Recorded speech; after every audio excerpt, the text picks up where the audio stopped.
በስመ አብ ወወልድ ወመንፈስ ቅዱስ አሃዱ አምላክ አሜን። አቤቱ የሆነብንን አስብ።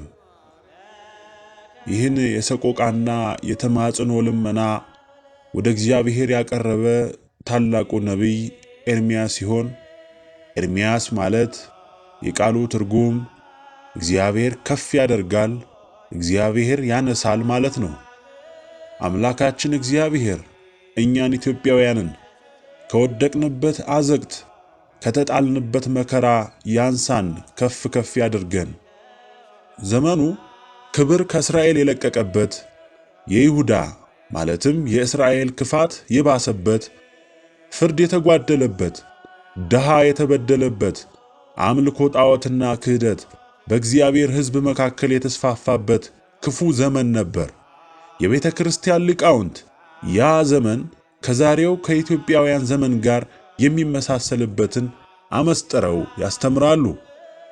ዛሬም ከኛ ከኢትዮጵያውያን ክብር ጎድሏል፣ መተማመን ጠፍቷል፣ ወንድም በወንድሙ ላይ እየተነሳ ፍቅር በመካከላችን ቀዝቅዟል፣ ፍርድ ተጓድሏል፣ ድሃ ተበድሏል። በገዛ ሀገራችን ሳይቀር እንደ መጻተኛ የሰሜኑ በደቡቡ የምስራቁ ከምዕራቡ ተዘዋውሮ እንዳይሰራ ጎጆ ቀልሶ ኑሮ መስርቶ ወልዶና ከብዶ እንዳይኖር በዘረኝነት አጥር ተከልሎ በገዛ ሀገሩ ስደተኛ በባዕድም ሀገር በአሕዛብም ምድር ሳይቀር ከርታታና ተስፋ ቢስ ሆነናል። የእስራኤል ዘሥጋ ዘመን ከክፋት የተነሳ ተበላሼ፣ ከኃጢአትም የተነሳ አረጄ። ትውልድ ሁሉ ወደ አባቶቻችን ተከማቹ። ከእነዚህም በኋላ እግዚአብሔር ለእስራኤል ያደረገውን ሥራ ያላወቀ ሌላ ትውልድ ተነሳ ተብሎ እንደተጻፈ አባቶቻቸው በቃዴስ በረሃ 40 ዘመን ተጉዘው የወረሷትን የከነዓን ምድር ከተረከቡ በኋላ እግዚአብሔር ለአባቶቻቸው ያደረገውን ከግብፅ የባርነት ምድር ከፈርዖን አገዛዝ በ9 ጽኑ ተአምራት፣ በ10ኛው ሞተ በኩር፣ በ11ኛው ስጥመተ ኤርትራ ባህሩን ለሁለት ከፍሎ ውሃውን እንደ ሳር ክምር እንደ ግድግዳ አቁሞ በደረቅ መሬት ያሻገራቸው እግዚአብሔርን ረሱ፣ ታሪክን አዛቡ፣ እግዚአብሔርን አስቀየሙ። ኦሪት ዘሌዋውያን ምዕራፍ 26 ከቁጥር 13። ባሪያዎች እንዳትሆኗቸው ከግብፅ ምድር ያወጣኋችሁ እኔ እግዚአብሔር አምላካችሁ ነኝ። የባርነታችሁን ቀንበር ሰብሬአለሁና ቀና ብላችሁ እንድትሄዱ አድርጌአለሁ ያላቸውን ዘነጉ። በመጽሐፍ ቅዱስ ተመዝግቦ እንደምናነበው ባለሥልጣናቱ መሪዎቹ በእግዚአብሔር ፊት ክፉ አደረጉ። በእግዚአብሔርም አፍ በተናገረው በነቢዩ በኤርምያስ ፊት ራሳቸውን አላዋረዱም። ወደ እስራኤል አምላክ ወደ እግዚአብሔር እንዳይመለሱ አንገታቸውን አደነደኑ፣ ልባቸውን አጠነከሩ። ደግሞ የካህናቱ አለቆች ሁሉ ሕዝብ እንደ አሕዛብ ያለ ርኩሰትን ሁሉ መተላለፍን አበዙ። በኢየሩሳሌምም የተቀደሰውን የእግዚአብሔርን ቤት አረከሱ። ይህም ሆኖ ግን የአባቶቻቸው አምላክ እግዚአብሔር ለሕዝቡና ለማደሪያው ስላዘነ ማለዳ ተነስቶ በመልእክተኞቹ እጅ ወደ እነርሱ ይልክ ነበር። እነርሱ ግን የእግዚአብሔር ቁጣ በሕዝቡ ላይ እስኪወጣ ድረስ ፈውስም እስከማይገኝላቸው ድረስ በእግዚአብሔር መልእክተኞች ይሳለቁ፣ ቃሉንም ያቃልሉ፣ በነቢያቱም ላይ ያፌዙ ነበር ይላል ሁለተኛ ዜና መዋዕል ምዕራፍ 36 ከቁጥር 11 እስከ 16። እግዚአብሔርን ረሱ፣ አምላካቸውን አስቀየሙ፣ ንጹሕ ደምን አፈሰሱ፣ ሽማግሌዎችንና አዛውንቱን ገፉ፣ እውነትን አቃለሉ፣ ኃጢአትን አብዝተው ሠሩ። ኃጢአትና በደል ደግሞ አክሊልን ታስነጥቃለች፣ ከጸጋ ታራቁታለች፣ በረከትንና ክብርን ታሳጣለች። በትንቢተ ኤርምያስ ምዕራፍ 5 ከቁጥር 25 በደላችሁ እነዚህን ኃጢአታችሁም መልካሙን ነገር ከለከላችሁ ተብሎ እንደተጻፈ ሁሉን አጡ። የእግዚአብሔር ቁጣ ነደደች። ሕዝቡን ሕዝቤ የበኩር ልጄ እናንተን የነካ የዓይኔን ብሌን እንደነካ ነው ያለ እግዚአብሔር እነሆ በዚህ ወገን ላይ በክፉ አስባለሁ፣ ዘመኑ ክፉ ነውና ቀጥ ብላችሁ አትሄዱም በማለት በትንቢተ ሚክያስ ምዕራፍ 2 ከቁጥር 3 በነቢያቱ ተናገረ። እጥላችኋለሁ፣ አዋርዳችኋለሁ፣ ክብሬን ለሌላ አምልኮቴን ለባዕድ ሰጥታችኋልና አለ። ሰው ቢጥል እግዚአብሔር ያነሳል፣ ሰው ሲያዋርድ እግዚአብሔር ያከብራል። እግዚአብሔር ካዋረደ ግን ማን ያነሳል? እግዚአብሔር ከተቆጣ ማን ጸንቶ በፊቱ ይቆማል? እግዚአብሔር በሕዝቡ ፊት ባለፈ ጊዜ ምድር ተነዋወጣለች ተብሎ ነውና የተጻፈው። በዘመኑ የነበሩት ከአበይት ነቢያት ኤርምያስ፣ ከደቂቀ ነቢያት ዕንባቆም ፍርድ ሲጓደል አብዝተው ጮኹ፣ ወደ እግዚአብሔርም አሳሰቡ። አቤቱ እኔ ስጮኽ የማትሰማው እስከ መቼ ነው? ስለ ግፍ ወደ አንተ እጮኻለሁ፣ አንተም አታድንም። በደልንስ ስለምን አሳየኸኝ? ጠማማነትንስ ስለምን ትመለከታለህ? ጥፋትና ግፍ በፊቴ ነው፣ ጠብና ክርክር ይነሳሉ። ስለዚህ ሕግ ላልቶአልና ፍርድም ድል ነስቶ አይወጣም። ኃጢአተኛ ጻድቅን ይከባልና ስለዚህ ፍርደ ጠማማ ሆኖ ይወጣል ይላል ትንቢተ ዕንባቆም ምዕራፍ 1 ከቁጥር 2 እስከ 4። ቅን ፍርድ፣ እውነተኛ ፍርድ ከእግዚአብሔር ዘንድ ነውና ፍርድን ያደርግ ዘንድ መጣባቸው። በትንቢተ ዕንባቆም ምዕራፍ 1 ከቁጥር 5 እስከ 11 እናንተ የምትንቁ ሆይ አንድ ቢተርክላችሁ ስንኳ የማታምኑትን ሥራ በዘመናችሁ እሰራለሁና እዩ፣ ተመልከቱ፣ ተደነቁ። እነሆ የእነርሱ ያልሆነውን መኖሪያ ይወርሱ ዘንድ በምድር ስፋት ላይ የሚሄዱትን መራሮችንና ፈጣኖችን ሕዝብ ከለዳውያንን አስነሳለሁ። እነርሱ የሚያስፈሩና የሚያስደነግጡ ናቸው። ፍርዳቸውና ክብራቸው ከራሳቸው ይወጣል። ፈረሶቻቸውም ከነብር ይልቅ ፈጣኖች ናቸው፣ ከማታም ተኩላ ይልቅ ጨካኞች ናቸው። ሁሉም ለግፍ ሥራ ይመጣሉ በማለት ለአሕዛብ አሳልፎ ሰጣቸው። ዘመናቸው ከግፍ የተነሳ ተበላሸችባቸው።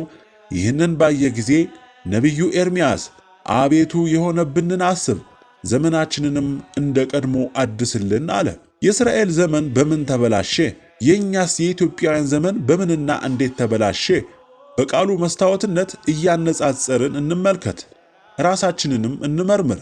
ምክንያቱም በሃይማኖት ብትኖሩ ራሳችሁን መርምሩ፣ ራሳችሁን ፈትኑ ተብሎ ተጽፏልና እግዚአብሔር ማስተዋሉን ይስጠን። አንደኛ፣ ዘመናቸው በሰይፍ ተበላሸ። በመጽሐፈ ዜና መዋዕል ምዕራፍ 36 ከቁጥር 17 እስከ 21 የእግዚአብሔር ቃል እንዲህ ይላል። ስለዚህ የከለዳውያንን ንጉሥ አመጣባቸው፣ እርሱም ጎልማሶቻቸውን በቤተ መቅደሱ ውስጥ ሳይቀር በሰይፍ ገደሏቸው። ጎልማሳውን፣ ቆንጆይቱን፣ ሽማግሌውንና አሮጌውን አልማረም፣ ሁሉንም በእጁ አሳልፎ ሰጠው። የእግዚአብሔርን ቤት ዕቃ ሁሉ፣ ታላቁንና ታናሹን፣ የእግዚአብሔርንም ቤት መዝገብ፣ የንጉሡንና የአለቆቹን መዝገብ፣ እነዚህን ሁሉ ወደ ባቢሎን ወሰደ። የእግዚአብሔርንም ቤት አቃጠሉ፣ የኢየሩሳሌምንም ቅጥር አፈረሱ፣ አዳራሾቿን በእሳት አቃጠሉ፣ መልካሙን ዕቃዋን ሁሉ አጠፉ፣ ከሰይፉም ያመለጡትን ወደ ባቢሎን ማረካቸው ይላል። እስራኤል በዚህ ዘመን ውስጥ ብዙ ሕዝባቸውን በሰይፍ አጡ። የንጹሐንን ደም አፍሰው ነበርና የእነሱም ደም በቤተ መቅደስ ሳይቀር ፈሰሰ።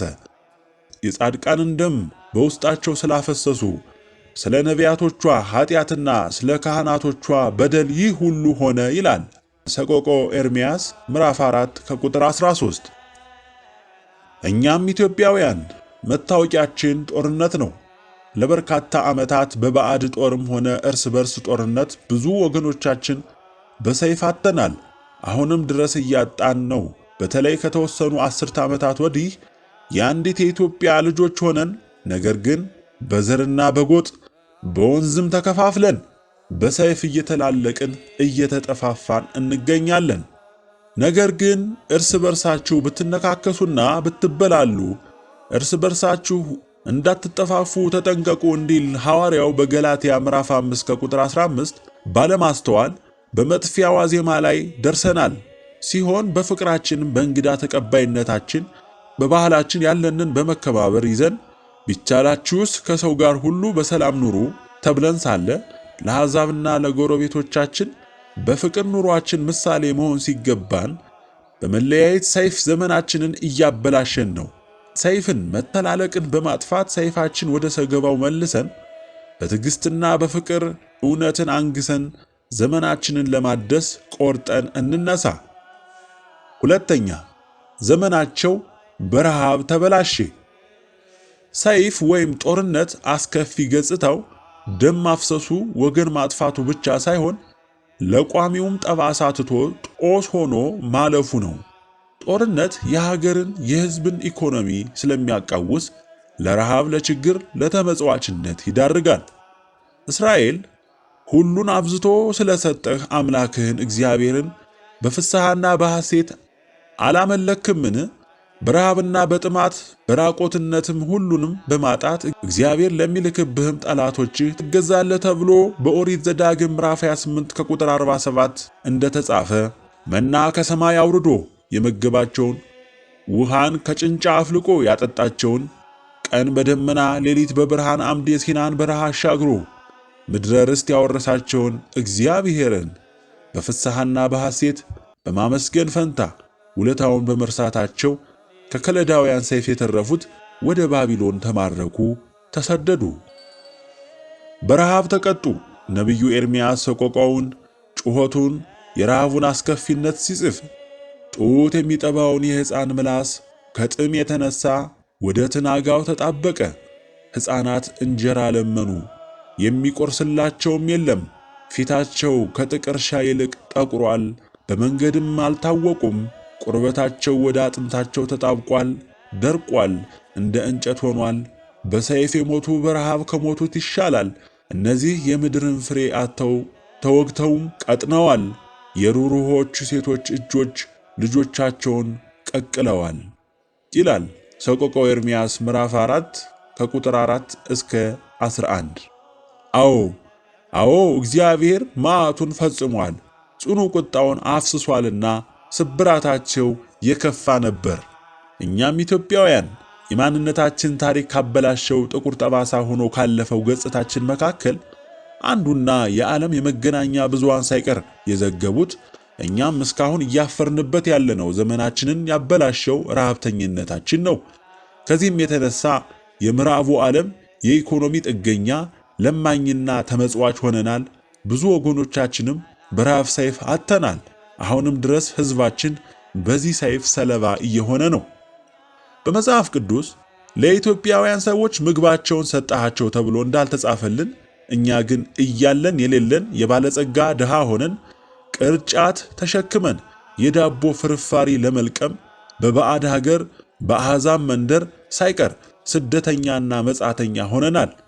ነቢዩ ለግብፃውያንና ለአሦራውያን እንጀራ እንጠግብ ዘንድ እጅ ሰጠን እንዲል እናንተ እስራኤላውያን ለእኔ እንደ ኢትዮጵያውያን አይደላችሁምን ተብሎ የተነገረልን የድንግል ማርያም የአስራት ልጆች እምነት በሌላቸው እግዚአብሔርን በማያውቁት በአሕዛብ መካከል የሚሻግተውንና የሚበሰብሰውን እንጀራ ስንለምን በተናቁት ጣዖትን በሚያመልኩት አሕዛብ ክብራችን ተዋረደ። የወንድሞቻችን ደም እንደ ውሻ ደም በሜዳ ፈሰሰ። እህቶቻችን፣ እናቶቻችን፣ መነኩሴዎች ልዕልናቸው፣ ክብራቸው ተገሰሰ። ንጽሕናቸው አደፈ ጎደፈ። ኤርምያስ ስለ ወገኔ የሴት ልጅ ቅጥቃጤ ዓይኔ ውሃ አፈሰሰች።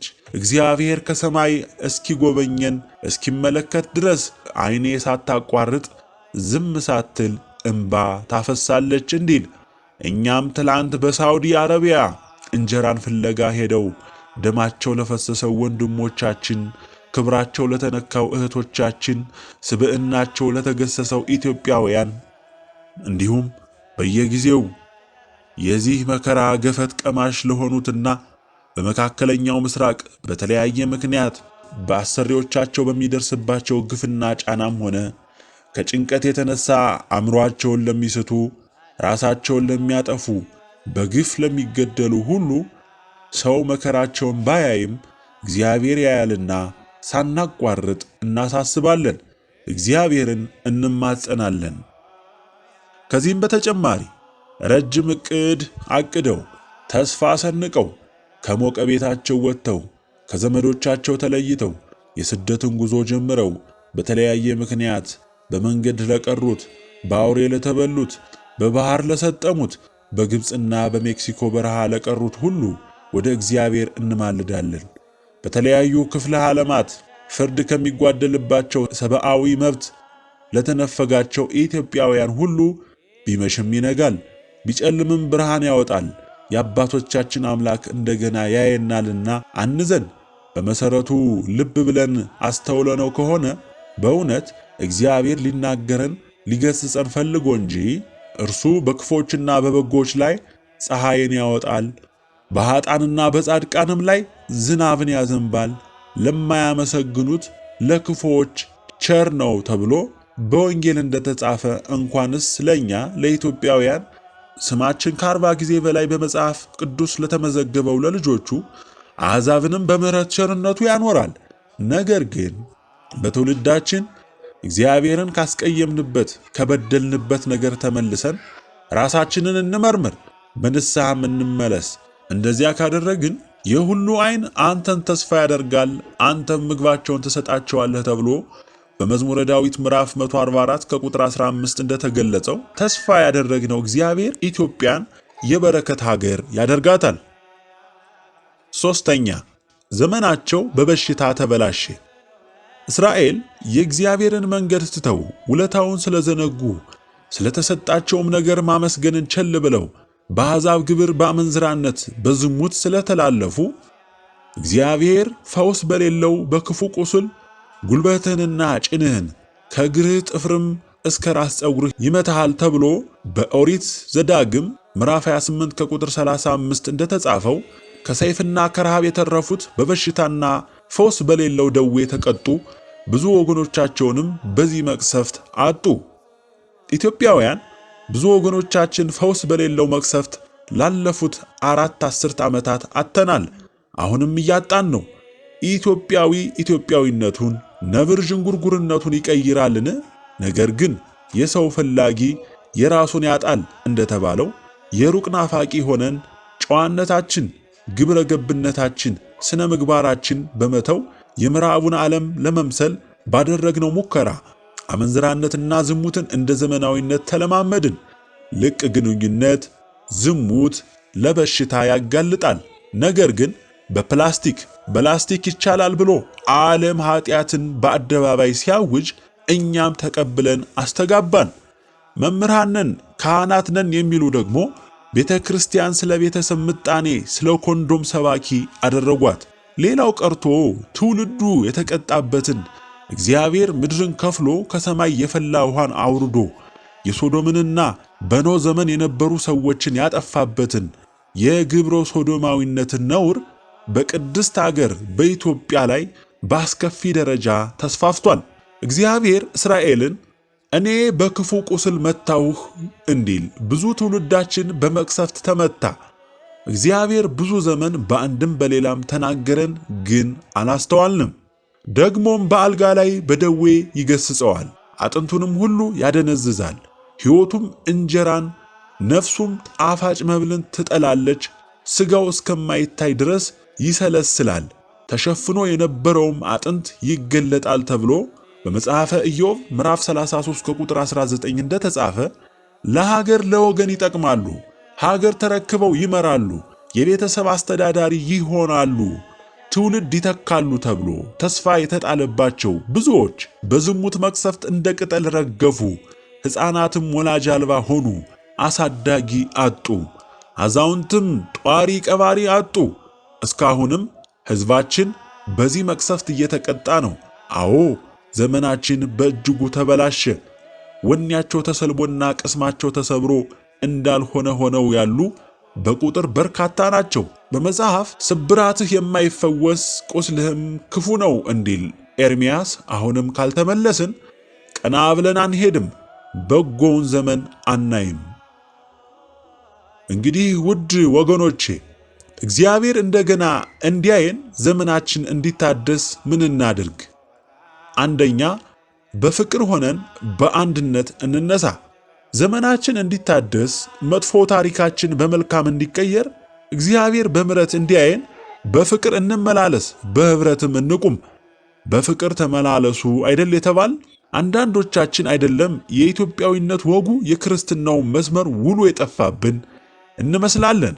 የአንድ እናት ቤተክርስቲያን ልጆች በብዙ ነገር ተከፋፍለን ተቃቅረን ቂምን አርግዘን ለበቀል እየተጣደፍን እየተተቻቸን ሆድና ጀርባ ሆነን ጉዞ ከጀመርን ቆየት ብለናል። ነገር ግን እርስ በርሳችን ሳንግባባ እግዚአብሔር በመካከላችን አይገባምና ድካማችን ከንቱ እንዳይሆን ሐዋርያው ጳውሎስ እንግዲህ እንደ እግዚአብሔር ምርጦች ቅዱሳን ሆናችሁ የተወደዳችሁም ሆናችሁ ምሕረትን፣ ርኅራኄን፣ ቸርነትን፣ ትሕትናን፣ የዋህነትን፣ ትዕግሥትን አድርጉ። ማንም በባልንጀራው ላይ የሚነቅፈው ነገር ካለው ይቅር ተባባሉ። ክርስቶስ ይቅር እንዳላችሁ እናንተም ደግሞ እንዲሁ አድርጉ። በእነዚህም ሁሉ ላይ የፍጻሜ ማሰሪያ የሆነው ፍቅርን ልበሱ ይላል። አዎን ፍቅር ነውርን፣ ገመናን፣ ኃጢአትን ሸፍኖ ከመቅሰፍት ይታደጋልና በፍቅር እንሁን። ፍቅር የኃጢአትን ብዛት ይሸፍናልና ከሁሉ በፊት እርስ በርሳችሁ አጥብቃችሁ ተዋደዱ ተብለን ታዘናል። ሁለተኛ ወደ ልባችን እንመለስ። ልባችን ከሸፈተ ከቤታችን፣ ከክብራችን፣ ከማዕረጋችን ከወጣን ቆየን። ብዙ ወጣቶች ኢትዮጵያዊ ከመባል ቻይናዊ ወይም ህንዳዊ፣ አውሮፓዊ ወይም አሜሪካዊ ተብሎ መጠራትን ይመርጣሉ። አንዳንዶችም ኢትዮጵያ ውስጥ ሰው ሆኖ ከመፈጠር ከመኖር በባዕድ አገር እንስሳ ሆነን መኖር ይሻለናል እስከ ማለት ደርሰዋል። የአሕዛብንም ግብር፣ እርኩሰትን፣ ዝሙትን፣ አደንዛዥ ዕጾችንና ተዛማች ሱሶችን ምርኮኛ ሆነናል። ወደ ክርስትናውም ስንመጣ አባቶቻችን ያቆዩልንን ወግ፣ ማዕረጋችን፣ ትውፊታችን፣ ተዋህዶ እምነታችንን በመተው ሃይማኖት እንደ ፋሽን እየቀያየርን ያለን ብዙ ነን። በውስጥ ያለነውም ቅርሳችን በቅርስነት ከመጠበቅ ይልቅ ታሪካችን በታሪክነቱ ከመተረክ ይልቅ አበው ሐዋርያት በስብከታቸው ሰማዕታት በደማቸው ቀለምነት አበው ሐዋርያት በስብከታቸው ሰማዕታት በደማቸው ቀለምነት ባጥንታቸው ብዕርነት ያቆዩልንን እምነት እንደ አባቶቻችን ከመኖር ይልቅ ማደስ መሸራረፍ ፈለግን። ቃሉ ደግሞ አባቶችህ የሰሩልህን የድንበር ምልክት አታፍርስ ይላልና የነሱ አጥንት እሾህ ሆኖ እንዳይወጋን ደማቸው እንዳይፋረደን አሁን ወደ ልቦናችን እንመለስ። በሉቃስ ወንጌል ምዕራፍ 15 ከቁጥር 17 ከአባቱ ኮብልሎ ከቤቱ የጠፋው ልጅ ወደ ልቡ ሲመለስ በመከራ ውስጥ ሲማር መሳሳቱን አስተዋለ። ወደ አባቱም መጥቶ ይቅርታ ጠየቀ። እኛም ልዑለ ቃል ኢሳይያስ እነሆ አንተ ተቆጣህ፣ እኛም ኃጢአትን ሠራን፣ ስለዚህም ተሳሳትን ብሎ እንዳስተማረ ወደ ልባችን እንመለስ። ሦስተኛ ንስሐ እንግባ። ሰይፍንም መቅሰፍቱንም ስደቱንም አየነው። ዘመናችንም በመበላሸቱ መጻሕፍት ከሚናገሩት፣ ጸሐፊያን ከሚጽፉት፣ ሰባኪያን ከሚሰብኩት በላይ በድርጊት እያስተዋልነው ነው። ታዲያ ነቢዩ እንዳለ ደግሞስ አመፃን እየጨመራችሁ ለምን ገና ትቀሰፋላችሁ? ራስ ሁሉ ለሕመም ልብ ሁሉ ለድካም ሆኗል። እስከ መቼ ባልተሰበረ ልብ በበደል በኃጢአት ፍርድ በማጓደል ድሃ በመበደል ንጹሕ ደም በማፍሰስ እንቆያለን? የመዳን ቀን ዛሬ ነውና እንመለስ። አምላካችን እግዚአብሔር የምሕረት እጁን ሁልጊዜ እንደተዘረጋች ናት። ኑና እንዋቀስ ነው የሚለው። የዛሬውን መመለሳችን ያያልና ተመልሰን በሕይወት እንኑር። የሟችን ሞት አልፈቅድምና ተመለሱና በሕይወት ኑሩ ያለ እግዚአብሔር አያሳፍረንም። ኑ ወደ እግዚአብሔር እንመለስ። እርሱ ሰብሮናልና እርሱም ይፈውሰናል። አራተኛ ወደ እግዚአብሔር እንጩህ። ምርኩዛችን በሚሰበረው ወንበራቸው በሚገለበጠው ጋሻቸውና ጦራቸው በማያድነው በኃያላን ባለስልጣናት በኃጢአትና በምድራዊ ሀብት በበለጸጉ ሀገሮች የተደገፍንበት ወደ እነርሱ የጮህንበት ጊዜ ይብቃን። በቅዱስ መጽሐፍ ኢትዮጵያ እጆቿን ወደ እግዚአብሔር ትዘረጋለች ተብሎ ነበር የተመዘገበልን። ነገር ግን በእውነት እጃችን ገና አላነሳንም። ባለማወቅና ባለማስተዋል ብዙ ዘመን መፍትሄ ወደማይሰጡት የራሳቸውንም ችግር መፍታት ወደማይችሉት ወደ ሥጋ ለባሾች አመለከትን። ልብ ካላየ ዓይን አያይም እንዲሉ አበው መንገዳችንን መርምርና እንፈትን። ልባችን ከእጃችን ጋር በሰማይ ወዳለው ወደ እግዚአብሔር እንነሳ። ከነቢዩ ኤርምያስና ከነቢዩ ዳዊት ጋር እንዲህ በማለት ወደ እግዚአብሔር እንጩህ። አቤቱ እስከ መቼ ፈጽመህ ትረሳናለህ? እስከ መቼ ፊትህን ከእኛ ትሰውራለህ? አቤቱ አምላካችን እየን ስማንም። አቤቱ የሆነብንን አስብ፣ ተመልከት፣ ስድባችንንም እይ። አክሊል ከራሳችን ወድቋል፣ ኀጢአት ሰርተናል፣ ወዮልን። ስለዚህ ልባችን ታሟል፣ ዐይናችንም ፈዟል። ስለምን ለዘላለም ትረሳናለህ? ስለምንስ ለረጅም ዘመን ትተወናለህ? አቤቱ ወደ አንተ መልሰን፣ እኛም እንመለሳለን፣ ዘመናችንንም እንደ ቀድሞ አድስ። አሜን።